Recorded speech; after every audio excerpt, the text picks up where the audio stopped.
اور جب موسیٰ نے اپنے شاگرد سے کہا کہ جب تک میں دو دریاؤں کے ملنے کی جگہ نہ پہنچ جاؤں ٹلنے کا نہیں، خاص صدیوں چلتا رہوں۔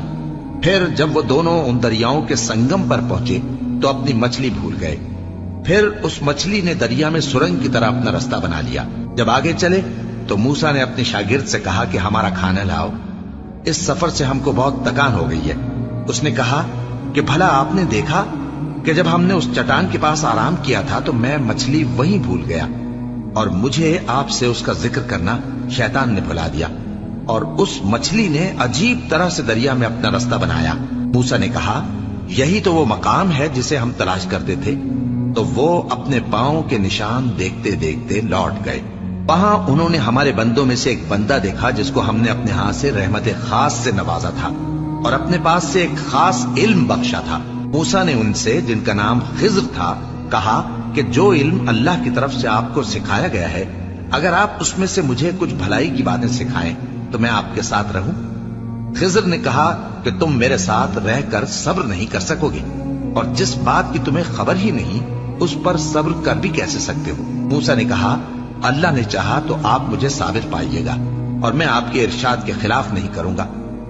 خضر نے کہا اگر تم میرے ساتھ رہنا چاہو تو شرط یہ ہے مجھ سے کوئی بات نہ پوچھنا جب تک میں خود اس کا ذکر تم سے نہ کروں۔ تو دونوں چل پڑے، یہاں تک کہ جب کشتی میں سوار ہوئے تو خضر نے کشتی کو پھاڑ ڈالا۔ موسیٰ نے کہا کیا آپ نے اس کو اس لیے پھاڑا ہے کہ سواروں کو غرق کر دیں؟ یہ تو آپ نے بڑی عجیب بات کی۔ خضر نے کہا کیا میں نے نہیں کہا تھا کہ تم میرے ساتھ صبر نہ کر سکو گے؟ موسیٰ نے کہا کہ جو بھول مجھ سے ہوئی اس پر مواخذہ نہ کیجیے اور میرے معاملے میں مجھ پر مشکل نہ ڈالیے۔ پھر دونوں چلے، یہاں تک کہ رستے میں ایک لڑکا ملا تو خضر نے اسے مار ڈالا۔ موسیٰ نے کہا کہ آپ نے ایک بے گناہ شخص کو ناحق بغیر قصاص کے مار ڈالا، یہ تو آپ نے بری بات کی۔ خضر نے کہا کیا میں نے نہیں کہا تھا کہ تم سے میرے ساتھ صبر نہیں ہو سکے گا؟ انہوں نے کہا کہ اگر میں اس کے بعد پھر کوئی بات پوچھوں یعنی اعتراض کروں تو مجھے اپنے ساتھ نہ رکھیے گا کہ آپ میری طرف سے عذر کے قبول کرنے میں حد کو پہنچ گئے ہیں۔ پھر دونوں چلے، یہاں تک کہ گاؤں والوں کے پاس پہنچے اور ان سے کھانا طلب کیا۔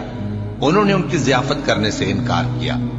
پھر انہوں نے وہاں ایک دیوار دیکھی جو گرا چاہتی تھی تو خضر نے اس کو سیدھا کر دیا۔ موسیٰ نے کہا کہ اگر آپ چاہتے تو ان سے اس کا معاوضہ لے لیتے تاکہ کھانے کا کام چلتا۔ خضر نے کہا کہ اب مجھ میں اور تم میں علیحدگی، مگر جن باتوں پر تم صبر نہ کر سکے میں ان کا تمہیں بھید بتائے دیتا ہوں کہ وہ جو کشتی تھی غریب لوگوں کی تھی جو دریا میں محنت کر کے یعنی کشتیاں چلا کر گزارا کرتے تھے، اور ان کے سامنے کی طرف ایک بادشاہ تھا جو ہر اچھی کشتی کو زبردستی چھین لیتا تھا۔ تو میں نے چاہا کہ اسے عیبدار کر دوں تاکہ وہ اسے غصب نہ کر سکے، اور وہ جو لڑکا تھا اس کے ماں باپ دونوں مومن تھے۔ ہمیں اندیشہ ہوا کہ وہ بڑا ہو کر بد کردار ہوگا تو کہیں ان کو سرکشی اور کفر میں نہ پھنسا دے، تو ہم نے چاہا کہ ان کا پروردگار اس کی جگہ ان کو اور بچہ عطا فرمائے جو اخلاقی پاکیزگی میں بہتر اور محبت میں زیادہ قریب ہو۔ اور وہ جو دیوار تھی سو 2 یتیم لڑکوں کی تھی جو شہر میں رہتے تھے، اور اس کے نیچے ان کا خزانہ دفن تھا، اور ان کا باپ ایک نیک آدمی تھا۔ تو تمہارے پروردگار نے چاہا کہ وہ اپنی جوانی کو پہنچ جائیں اور پھر اپنا خزانہ نکالے۔